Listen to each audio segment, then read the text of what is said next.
إنا كذلك نجزي المحسنين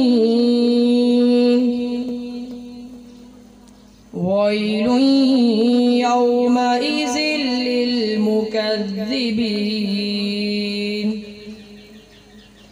كلوا وتمتعوا قليلا إنكم مجرمون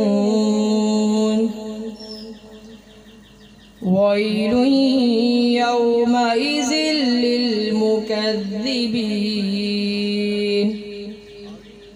وإذا قيل لهم اركعوا لا يركعون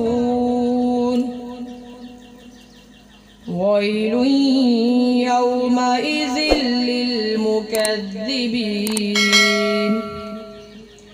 فبأي حديث بعده يؤمنون صدق الله العظيم.